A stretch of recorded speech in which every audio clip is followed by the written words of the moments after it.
Tervetuloa taas tänne Leffahullu-podcastin pariin. Tällä kertaa Leffahullun uutisnurkassa aiheena Finkino lanseerasi Finkino Plus ja Finkino Plus Premium-jäsenyydet. Eli kuukausimaksulla leffaan niin monta kertaa kuin haluat.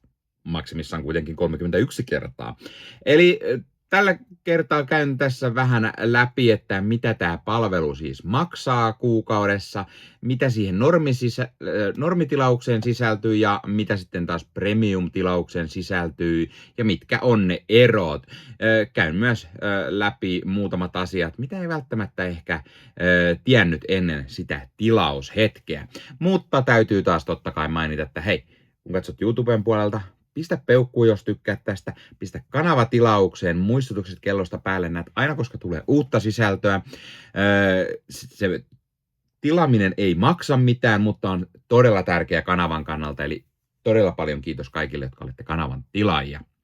Jos haluat lisätukea Leffahullu-kanavaa, niin Leffahullu YouTube-kanavan jäseneksi voi liittyä. Jäsenet muun muassa näkee videoita ennakkoon, saavat nimensä johonkin päin videoon sekä sitten jakson kuvauksiin. Voit näyttää, että olet kanavan jäsen, kanavan tukija ja oikein iso kiitos kaikille kanavan jäsenille. Nyt itse aiheen pariin. Eli Finkino siis lanseerasi kuukausitilauksen ja sille yhdelle hinnalla pääset sitten leffan niin monta kertaa kuin haluat, mutta oikeasti kuitenkin sen 31 kertaa. Silti se on todella iso määrä yhden kuukauden aikana. Eli normitilaus maksaa sen 26,90 € kuukaudessa tai sitten sen 269 € vuodessa. Ja premium-tilaus taas 33,90 kuukaudessa tai 339 vuodessa. Eli vuositilauksella saa siis sen vuodeksi 10 kuukauden hinnalla. Eli säästää sen 2 kuukauden hinnan, mikä on sitten se 53,80 sillä normitilauksella ja vuositilauksella taas 67,80 sillä premiumilla. Tämä vuositilaus on kuitenkin ilmeisesti avajaistarjous ja voimassa vain toukokuun loppuun asti. Sitten saattaa olla, että menee siihen täyshintaan. Eli tämä on siis todella edullisesti, jos vähänkään tykkäät käydä leffassa. Ja jos et ole ennen tykännyt käydä, kun se on ollut vähän kallista, niin enää se ei sitä ole. Eli siis mä puhun nyt premium-näytöksissä, koska meillä esimerkiksi Raision Myllyn Luxe-teatteri, kaikki salit on Luxea, eli premiumi, ja niistä aina täytyy se lisämaksu maksaa, mä puhun hetken päästä niistä lisää, mutta premium-näytökset on usein sen 25 € per näytös, eli hitto, 34 € kuukaudessa, niin sillä et pääse normaalisti edes 2 kertaa leffaa, jos käy premium-saleissa, kuten itse. Vaan 2 maksaisi sitten jo 50, eli tämä tulee todella paljon jo halvemmaksi. Tuolla tilauksella voi siis käydä sen 31 kertaa kuukaudessa leffassa, niin kuin mä sanoin. Ja se maksaa vaan sen 34 € kuukaudessa. Tai normitilauksella se 27. Eli toisin sanottuna, kun laskee äkkiä sen 25 € kerrottuna 31, siitä tulee joku 770 tai jotain. Eli nyt tämä on 740 € halvempaa, jos sä kävisit sen 31 kertaa kuukaudessa ja maksaisit aina sen täyden hinnan. Ja normitilauksella se nyt on tietty pikkusen vähempi, mutta siis kuitenkin oikeasti siis monen 100 € säästö, jos sä kävisit just niin monta kertaa. Mutta vaikka et sä kävis sitä 31 kertaa, jos sä käyt vaikka 5 kertaa kuukaudessa, niin tämähän on jo hitosti halvempi. Tai siis tää on heti halpaa, jos sä käyt enemmän kuin 2 kertaa kuukaudessa.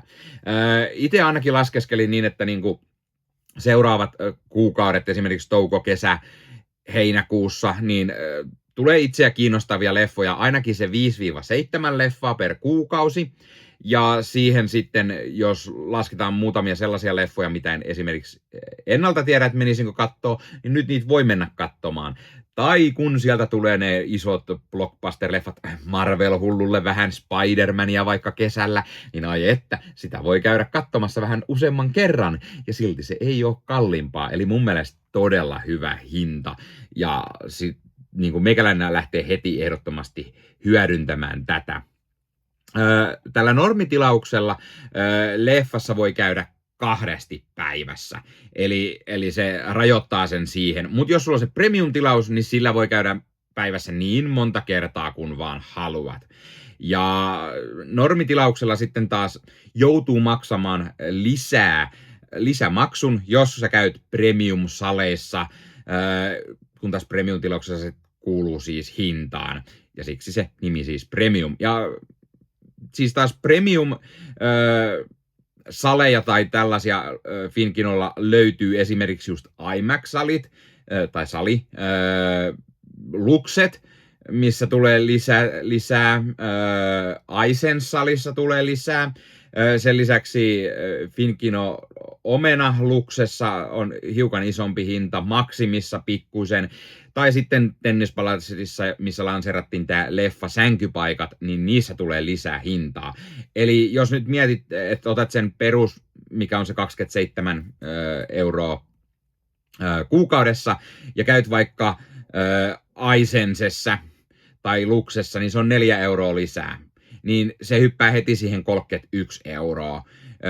Ja sitten se on jo todella lähellä sitä 3-4, eli melkein jo kannattaa. Tai sitten jos sä käyt useamman kerran just Luxesaleissa, kuten sanottu, meillä kaikki Raision myllyssä on Luxesaleja, niin siitähän tulisi se 4 euroa lisää. Leffa sänkypaikat on 4 euroa lisää, Maximissa 2 euroa tulee lisää hintaa, tai sitten just IMAX lisä on 5 euroa, niin sehän on heti sitten fiksumpaa ottaa melkein jo se premium-tilaus. Ja mitä muuta tällä premium-tilauksella sitten saa, niin sillä saa siis just sen pääsyn kaikkiin niihin elokuvan näytöksiin kaikissa teattereissa ilman lisämaksua. Eli just pääset IMAXiin, iSenseen, Luxeen, Maximiin, Omenalukseen, tai sitten just premium-paikkoihin, eli just ne esimerkiksi leffasängyt, mitkä on niinku lisää, jos niin haluat mennä. Sillä voi käydä sen 31 kertaa kuukaudessa leffassa. Sillä on rajoittamaton määrä lippuja sille samalle päivälle, kun taas sitten niin kuin normitilauksella siinä oli rajattu siihen 2 per päivä. Premiumilla saa 4 lippua tuleville päiville ja normitilauksella taas 2 lippua tuleville päiville. Eli niin kuin, jos et niin kuin just tänään, mutta niin kuin parin päivän päästä, niin saat sitten niin kuin 4 tulevalle päivälle tai sitten toisella 2. Tässä on tietty se, että totta kai yllätys, tämä on henkilökohtaista, eli sä et voi luovuttaa niitä lippuja toiselle tai sitä jäsenyyttä. Mä kävin myös katsoa Finkino-sivuilla tekemässä tätä tilausta, niin siellä esimerkiksi laitetaan profiiliin oma kuva itsestä, jotta sit, jos menet Finkinon kassalla maksat, niin ne pystyy tarkistamaan sitä profiilista, että on oikein näköinen kaveri, oikea naama. Ja se oli aina, että jos sä laitat siihen kuvan, niin sun pitää vähintään 90 päivää pitää sitä, ja sitten saatat voida vaihtaa sen erilaiseen kuvan, jos haluat, että voi ihan joka päivä vaihdella omaa lärviä siihen. Ja sitten siinä on myös se, että jos sä saapumatta 3 kertaa, kun sulla on tämä Finkino Plus-tilaus otettu käyttöön, jos sä 3 kertaa käymättä sen 30 päivän aikana, eli niin, että sä oot jo varannut esimerkiksi tai ostanut ne paikat, niin sitten siihen voi tulla tämmöinen viikon ennakkovarausoikeuden evääminen. Ja sit pystyy samaan päivään menemään, jos sä käyt just teatterin kanssa, mutta et niin kuin netin kautta. Ja koodilla Leffahullu 15 saat nyt 15% alennusta Bad Record Storesta. Eli Bad Record Store on tämmöinen verkkokauppa, josta voi käydä ostamassa itselleen fyysistä mediaa. Eli tykkäät sitten elokuvista ja sarjoista tai vaikka CD-levystä, vinyyleistä tai C-kaseteista, niin Bad Record Store on sinulle, juuri oiva paikka, josta voit ostaa nämä fyysisenä hyllyyn itsellesi. Sivustolta löytyy esimerkiksi kaikille leffadikkareille mielenkiintoisia julkaisuja. Sieltä löytyy leffoja esimerkiksi, mitä ei enää välttämättä muualta löydä, koska ne painokset on aikaa sitten myyty loppuun. Sieltä löytyy mukavasti pohjoismaalaisia julkaisuja tai Suomi-julkaisuja, eli sellaisia, mitkä moni varmasti haluaa hyllyynsä ja tykkää keräillä. Ja sieltä löytyy oivaan hintaan kaiken näköistä mukavaa leffaa ja löytyy 4K:na, löytyy Blu-rayna, löytyy DVDnä, ihan mistä sitten formaatista itse tykkäät. Ja kuten sanottua, myös jos dikkaat esimerkiksi musiikista, vinyleistä, CD-levyistä, C-kaseteista, niin Bad Records Storesta sellaisia löytyy. Ja kun käytät koodia Leffahullu15, saat sen 15% alennusta. Ja kun vielä menet YouTuben puolelta, tuossa kuvauksissa alta näkyvän linkin kautta sinne Bad Records Storeen, niin sitten vielä meikäläinenkin hyötyy siitä jotain. Eli kannattaa ihmeessä käydä tuon linkin kautta, ja sitten kun käytät sellaisen koodin Leffahullu15, niin saat sen 15% alennusta. Eli mikä sen mukavampaa pikkualennus, kun käyt ostavassa itsellesi hyllyyn omaan leffakokoelmaan lisää täytettä. Eli kipin kapin katsomaan sinne, ja Bad Records Storesta on tulossa myös esittelyvideota, eli mitä kaikkea mukavaa sieltä sivustolta löytyy, joten pidä Leffahullu YouTube-kanavaa silmällä, niin lähiaikoina sinne varmasti sellainenkin ilmestyy. Lisänä premium-jäsenet saa L-kokoisen popparin aina kun on synttärit sulla siis, ja normitilaaja saa sen M-kokoisen, mikä on ollut ennenkin toi MyFinkinon jäsenyydellä sitten plussana siellä. Tosiaan tämä tilaus oli se maksullinen, mikä on se 34 tai 27 euroa kuukaudessa, ja sun pitää olla tämä kuukausitilaus sen 3 kuukautta vähintään, jonka jälkeen sä voit irtisanoa, eli sä et voi sitä räplätä niin kuin ihan kuukausittain pois ja päälle, vaan se 3 kuukautta nyt ainakin.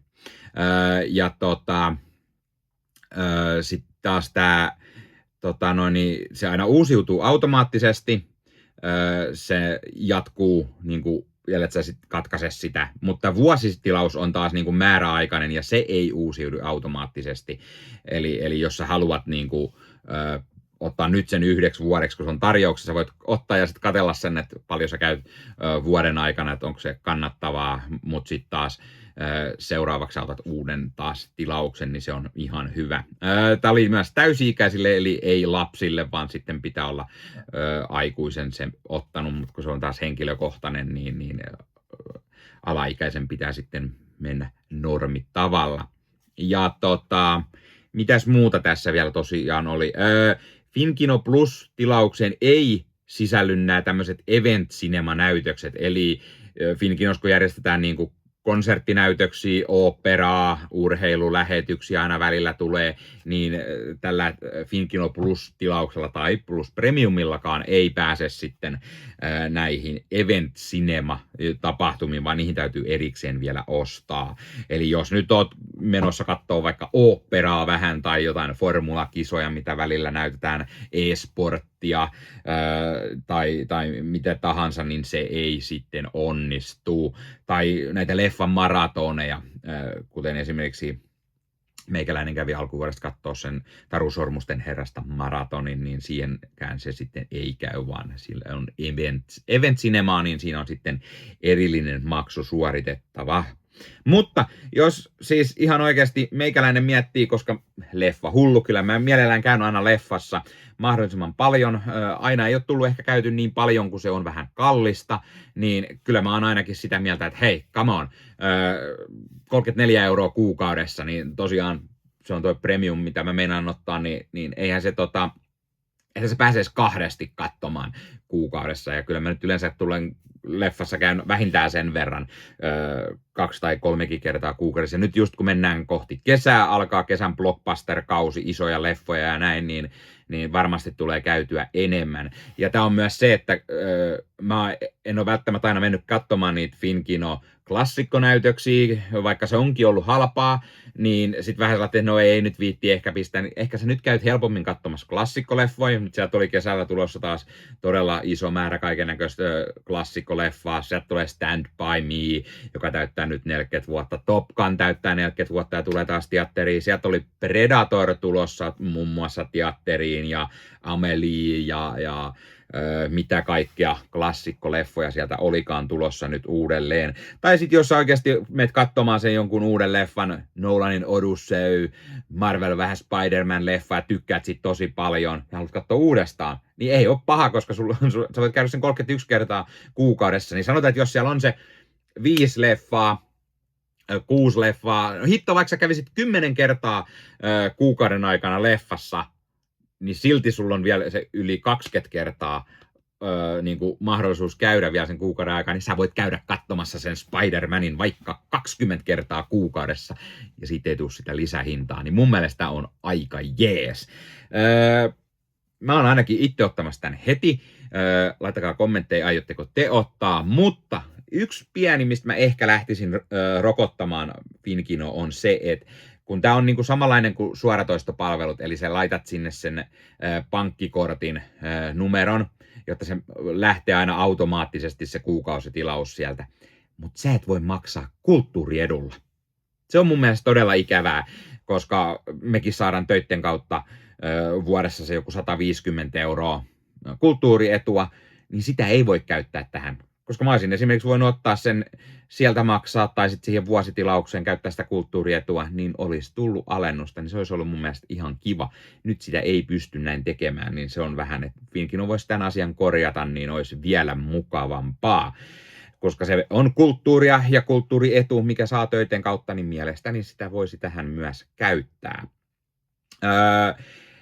Ja asia, mikä tietty jäi mietityttää, on se, että entäs sitten, jos mä menen kaverin kanssa leffaan, niin miten, jos molemmilla on toi Finkino plussa tai Premium plussa, niin miten se sitten, miten me voidaan omalta tililtä se tehdä? Ei me voida molemmat varata erikseen lippuja, koska me halutaan istua vierekkäin, niin tullaanko me saamaan välttämättä, jos ne menee ne liput, vai pitääkö se sitten aina vaan varata enste ja sitten mennä paikan päälle sen tilauksen kanssa ja hoitaa se sieltä sitten pois alta?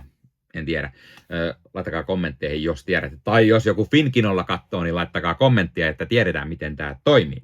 No niin, mutta tämä oli tällä kertaa tämmöinen Leffahullun uutisnurkka ja mahtava uutinen. Vihdoinkin me saadaan Suomeen tämä tämmöinen kuukausitilaus leffateatteriin, koska tätä on ollut jo pitemmän aikaa esimerkiksi Jenkeissä ja Euroopassakin joissain maissa, niin onhan se nyt hienoa, että Finkinokin vihdoin tämän tuo. Tästä on ollut varmaan 10 vuotta sitten jo huhuu Finkinolla, että tämmöinen niin tulisi, niin nyt me se vihdoin saadaan. Ja se hinta on todella hyvä, siis oikeasti premium-tilaus on vaan 34 € kuukaudessa, 33,90 jos tarkkoja ollaan, mutta siis oikeasti se on todella edullinen hinta, ja sen kun ottaa, niin varmasti tulee käyty enemmän kuin 2 kuukaudessa leffassa, niin kyllä on ehdottomasti hyvä tilaus. Laita kommentteja, joko sä olet ottanut itsellesi Finkino Plus tai Finkino Plus Premium-tilauksen, kumman otit, ja mitä sä aiot mennä katsomaan? Aiotko sä yrittää käydä katsomassa sen 31 kertaa leffan kuukauden aikana? Pystyykö siihen? Sieltä ei ehkä välttämättä tule uusia leffoja niin paljon, mutta ehkä sitten niitä vanhempia pystyy sitten katselemaan, jos siellä jotain on, mitä et ole vielä nähnyt. Mitä mieltä sä oot muuten tästä asiasta, että Finkino vihdoin lanseeraa tämmöisen kuukausitilauksen, tai mitä ideoita tämä sulle herättää? Onko tässä sun mielestä jotain negatiivista, mistä et tykkää, tai jotain asiaa, mitä sä et vielä ymmärtänyt esimerkiksi tämän uutisnurkka-videon perusteella? Laita kommentteja, niin katsotaan yhdessä, osataanko me selvitellä näitä asioita, tai sitten pitää vaan laittaa kysymystä sinne Finkinon suuntaan. No niin, mutta tää oli Leffahullu uutisnurkka tällä kertaa. Muista ottaa Leffahullu somekanavat haltuun ja ei muuta kuin ensi kertaa. Moro!